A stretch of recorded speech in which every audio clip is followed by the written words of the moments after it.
एक बार फिर आपका स्वागत है। मैं हूं आपके साथ नैना यादव। खबरों की भीड़ में अक्सर कई खबरें खो सी जाती हैं और हम जानते हैं कि हर खबर आपके लिए कितनी मायने रखती है। इसीलिए तो रोजाना मैं आपके लिए लेकर आती हूं खबरों का ऐसा बुलेटिन जिसके बाद आपसे कोई भी खबर देश दुनिया की नहीं छूटेगी। सिर्फ 1 मिनट में दिखाएंगे आपको एक खबर। चुनाव में वोटरों को लुभाने के लिए नेता क्या कुछ नहीं करते। आपने असम के सीएम हेमंता को रैलियों में नाचते देखा होगा। हावड़ा में पश्चिम बंगाल की सीएम ममता बनर्जी भी डांस करती हुई नजर आई।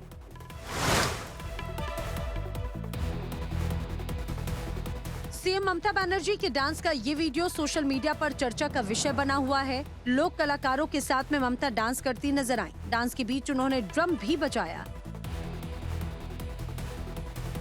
दीदी का डांस भले ही कुछ खास ना हो, लेकिन 69 साल की उम्र में लोग उनके जज्बे को सलाम कर रहे हैं। वीडियो में आप देख सकते हैं कि कैसे ममता पहले महिला लोक कलाकारों के साथ डांस करती हैं, फिर संगीत कलाकारों के पास पहुंच जाती हैं। ड्रम के साथ में दूसरे वाद्य यंत्रों पर भी अपने हाथ आजमाती हैं। बंगाल में ममता बनर्जी की पार्टी टीएमसी अकेले ही चुनाव लड़ रही है और वही पार्टी का सबसे बड़ा चेहरा है। ऐसे में उनके ऊपर पार्टी को जिताने की बड़ी जिम्मेदारी है। ममता बनर्जी से पहले आपने असम के सीएम हेमंत बिस्व शर्मा को भी चुनावी रैलियों में इस तरह से डांस करते देखा होगा। कहते हैं ना, चुनाव क्या क्या नहीं करवाता। कन्नौज के बाद अखिलेश यादव और राहुल गांधी की जोड़ी अमेठी और रायबरेली में भी चुनाव प्रचार करती हुई देखी गई। इस दौरान क्या तस्वीर वहां पर देखने को मिली, बताते हैं इस रिपोर्ट में। दो लड़कों की जोड़ी यानी राहुल और अखिलेश 17 मई को रायबरेली और अमेठी में संयुक्त रैली करेंगे। दोनों नेताओं की रैली के लिए तैयारियां शुरू हो चुकी हैं। अमेठी और रायबरेली कांग्रेस का गढ़ है। दोनों सीटों पर 20 मई को चौथे चरण में चुनाव है। लिहाजा अपने गढ़ को बचाने के लिए कांग्रेस ने वोटिंग से पहले पूरी ताकत झोंक दी। अमेठी सीट पर 2019 में राहुल गांधी को बीजेपी नेता स्मृति ईरानी के सामने हार का सामना करना पड़ा। राहुल गांधी अब की बार रायबरेली से चुनाव लड़ रहे हैं। दोनों सीटों पर एसपी का जनाधार मजबूत है। लिहाजा कांग्रेस दोनों ही नेताओं को प्रचार के लिए मैदान में उतारना चाहती है। इससे पहले राहुल गांधी ने कन्नौज में अखिलेश यादव के लिए चुनाव प्रचार किया था। अमेठी सीट पर बीजेपी की पकड़ मजबूत दिखती है, इसीलिए कांग्रेस टेंशन में है।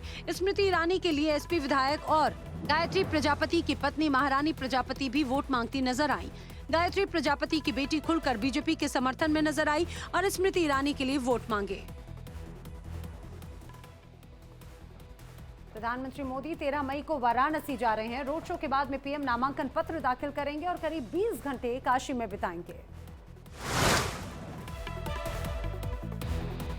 पीएम मोदी के वाराणसी दौरे का पूरा कार्यक्रम सामने आ गया है। बिहार में जनसभा को संबोधित करने के बाद पीएम 13 मई को 4 बजे बाबतपुर एयरपोर्ट पहुंचेंगे, फिर सड़क मार्ग से लंका चौराहे तक जाएंगे और यहां से विश्वनाथ धाम के वीआईपी प्रवेश द्वार तक करीब 5 किलोमीटर लंबा रोड शो करेंगे। बीजेपी नेताओं के अनुसार प्रधानमंत्री का रोड शो करीब 4 घंटे का होगा। वो खुली जीप में लोगों का अभिवादन स्वीकारते हुए आगे बढ़ेंगे। काशी विश्वनाथ मंदिर में दर्शन पूजन के बाद पीएम बरेका अतिथि गृह में रात्रि विश्राम करेंगे। 14 मई को सुबह पीएम काल भैरव मंदिर जाएंगे। यहां पर पूजन के बाद वो अपना नामांकन दाखिल करने के लिए जाएंगे। पार्टी सूत्रों के अनुसार मोदी सुबह 11:30 से दोपहर 12 बजे के बीच नामांकन के लिए कलेक्ट्रेट पहुंच सकते हैं। नामांकन के बाद वो सीधे पुलिस लाइन हेलीपैड जाएंगे और वहां से बाबतपुर एयरपोर्ट के लिए वो उड़ान भरेंगे। फिर एयरपोर्ट से मुंबई के लिए रवाना हो जाएंगे।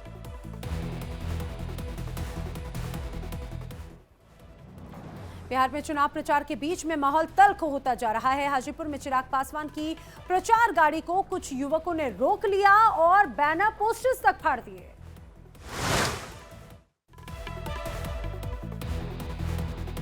हंगामा और दबंगई का ये वीडियो हाजीपुर के राजा पाकड़ का बताया जा रहा है। यहाँ पर एलजेपी की प्रचार गाड़ी को कुछ लोगों ने रोका और बैनर पोस्टर्स फाड़ डाले। एलजेपी नेताओं ने इस घटना के पीछे आरजेडी के गुंडों पर हमला बोला। हाजीपुर से एलजेपी अध्यक्ष चिराग पासवान खुद मैदान में है। उनके सामने आरजेडी ने अपने पूर्व विधायक और मंत्री शिवचंद्र राम को उतारा है। अब की बार हाजीपुर में लड़ाई कांटे की टक्कर की बताई जा रही है। दोनों पार्टियां प्रचार में पूरा जोर लगा रही हैं, लेकिन गुंडागर्दी की तस्वीरें सवाल खड़े करती है। चश्मदीदों के अनुसार चिराग पासवान की प्रचार गाड़ी गांव-गांव में घूम रही थी। गाड़ी में सवार समर्थक माइक से चिराग के लिए वोट मांग रहे थे। इसी दौरान 3-4 युवकों ने गाड़ी के साथ तोड़फोड़ शुरू कर दी। एलजेपी के मीडिया प्रभारी संतोष कुमार स्वराज ने आरोप लगाया कि आरजेडी समर्थक चुनाव प्रचार में दबंगई दिखा रहे हैं।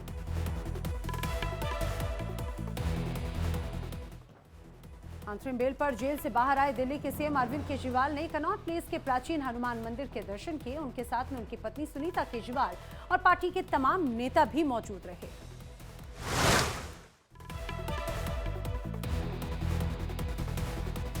केजरीवाल परिवार और पंजाब के सीएम भगवंत मान के साथ कनॉट प्लेस के प्राचीन हनुमान मंदिर पहुंचे। उन्होंने वहां विधिवत पूजा अर्चना की। उनके साथ सांसद संजय सिंह, मंत्री आतिशी और सौरभ भारद्वाज मौजूद रहे। मंदिर के बाहर आप कार्यकर्ताओं का हुजूम था। मंदिर से निकलने के बाद केजरीवाल पार्टी कार्यालय पहुंचे और आप नेताओं के साथ बैठक के बाद प्रेस कॉन्फ्रेंस की। इस दौरान उन्होंने तानाशाही के खिलाफ लड़ाई में लोगों से समर्थन मांगा और कहा कि देश बचाने के लिए मैं आपसे भीख मांग रहा हूं। मैं भ्रष्टाचार के खिलाफ लड़ाई जारी रखूंगा। बीजेपी आम आदमी पार्टी को कुचलने की कोशिश कर रही है। प्रेस कॉन्फ्रेंस के बाद केजरीवाल ने दक्षिणी दिल्ली और पूर्वी दिल्ली संसदीय क्षेत्र में रोड शो किया। दिल्ली में 25 जून को छठे चरण में मतदान होना है। केजरीवाल को सुप्रीम कोर्ट से चुनाव प्रचार के लिए 1 जून तक के लिए अंतरिम बेल मिली है।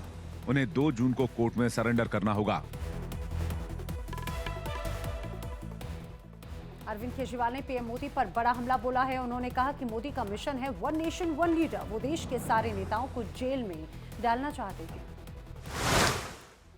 अरविंद केजरीवाल ने कहा कि जब जब देश में तानाशाहों ने कब्जा करने की कोशिश की, तब तब जनता ने उन्हें करारा जवाब दिया।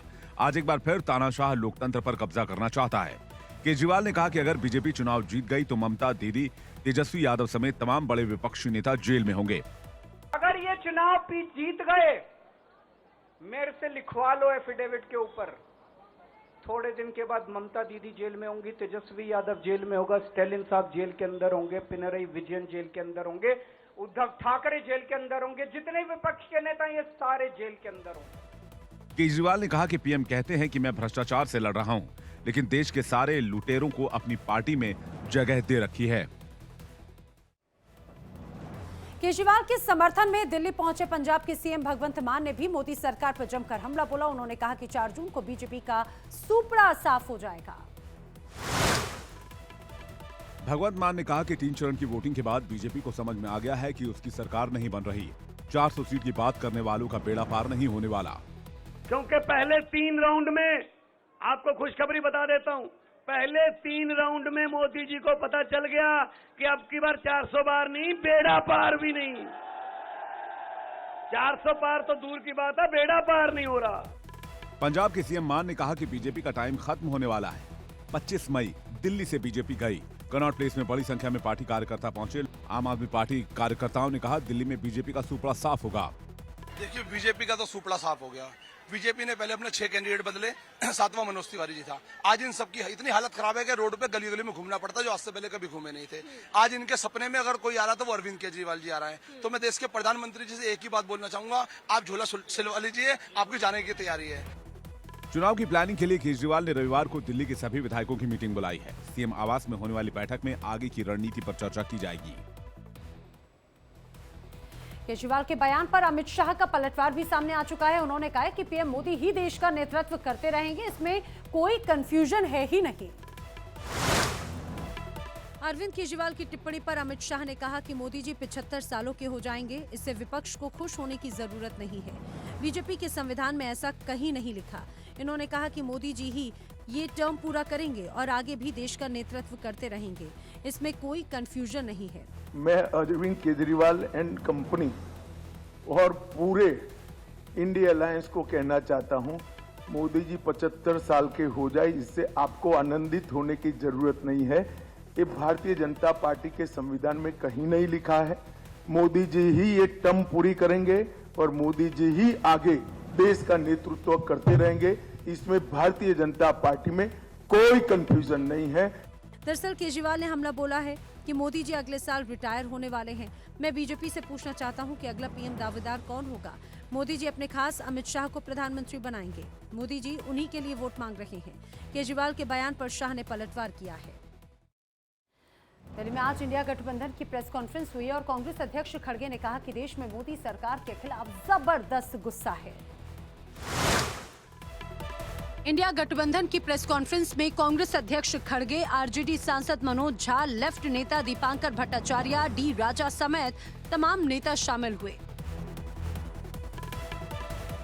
खड़गे ने कहा कि जो आधे से ज्यादा सीटों पर चुनाव हो चुके हैं, मोदी जी के लिए सरकार बनाना मुश्किल है। मोदी सरकार है, ये सिर्फ झूठ बोलने वाली सरकार है। 15 लाख की भी बात की, उन्होंने किसी को ला के नहीं दिया। 2-2 करोड़ नौकरियां हर साल, 20 करोड़ नौकरियां, 20 लाख भी नहीं दिया। सरकार में जो 30 लाख नौकरियां खाली है वो नहीं दिया। खड़गे ने आरोप लगाया कि मोदी जी महंगाई बेरोजगारी की बात नहीं करते, हिंदू मुसलमान करके राजनीति की रोटियां सेक रहे हैं। जनता इस बार समझ गई है कि ये अपने लिए वोट मांग रहे हैं। 10 साल से विपक्ष को परेशान किया जा रहा है। आम आदमी पार्टी और इंडिया गठबंधन के आरोपों पर बीजेपी अध्यक्ष जेपी नड्डा ने करारा पलटवार किया। उन्होंने कहा कि चुनाव में हार से विपक्ष बौखला गया है। जेपी नड्डा ने कहा कि मोदी की लोकप्रियता से विपक्ष बौखला गया है। केजरीवाल और इंडिया गठबंधन को अपनी हार का एहसास हो गया है। विपक्ष देश को भटकाना और भ्रमित करना चाहता है। पूर्व से पश्चिम, उत्तर से दक्षिण तक हर तरफ मोदी जी को जनता का प्रचंड आशीर्वाद मिल रहा है। ये जो घमंडिया गठबंधन है ना, घमंडिया गठबंधन, इंडी अलायंस, ये इंडी अलायंस 2 बातों का अलायंस है। एक, भ्रष्टाचारियों का जमावड़ा, all corrupt parties have gathered together, ये सब इकट्ठी हो गई हैं। जेपी नड्डा ने कहा कि विपक्ष के पास ना तो नीति है और ना ही नीयत। केजरीवाल अब पीएम मोदी के उम्र के बहाने रास्ता ढूंढ रहे हैं। बीजेपी के संविधान में ऐसी कोई व्यवस्था नहीं है कि मोदी जी का कण-कण देश के लिए समर्पित हो। नड्डा ने केजरीवाल पर हमला बोला और कहा कि जेल से आया नेता भी जानता है कि आएगा तो मोदी ही। दिल्ली में मतदाता जागरूकता बढ़ाने के लिए चुनाव आयोग ने अभियान चलाया और फर्स्ट टाइम वोटर को मतदान के लिए प्रोत्साहित किया। वोटिंग प्रतिशत बढ़ाने के लिए चुनाव आयोग की टीम एक्टिव है। ये तस्वीर दिल्ली के रोहिणी इलाके की है। उत्तर पश्चिम जिला निर्वाचन ने वॉकथॉन के जरिए लोगों को जागरूक किया। चुनाव आयोग की टीम गली चौराहों से गुजरी और फर्स्ट टाइम वोटर्स को चुनाव में बढ़ चढ़कर हिस्सा लेने के लिए प्रेरित किया। दिल्ली में 25 मई को मतदान है, उसके लिए जिला उत्तर पश्चिम जिले के चुनाव के संदर्भ में किया जा रहा है, ताकि अधिक से अधिक मतदाता चुनाव के पर्व में भाग लें और सभी लोग अपने मताधिकार का प्रयोग करें, जिसके लिए जिला प्रशासन ने व्यापक प्रबंध किए हुए हैं। दिल्ली में 6वें चरण में 25 मई को वोटिंग है, जिसके लिए प्रशासन ने बड़ी तैयारियां कर ली हैं। शासन और प्रशासन की टीम 3 चरणों में अभियान चला रही है। पहले तो ये है कि नर्वसनेस होगी थोड़ी बहुत, पर ये देखेंगे कि जो पिछले टाइम पे सरकार थी और अब के टाइम पे सरकार है ना, तो उनमें थोड़ा सा डिफरेंस, किसने क्या डेवलपमेंट की है क्या नहीं की है, तो उस बेस पे हम वोट देंगे। चुनाव आयोग की इस अभियान का कितना असर होगा, ये 25 मई को पता चलेगा।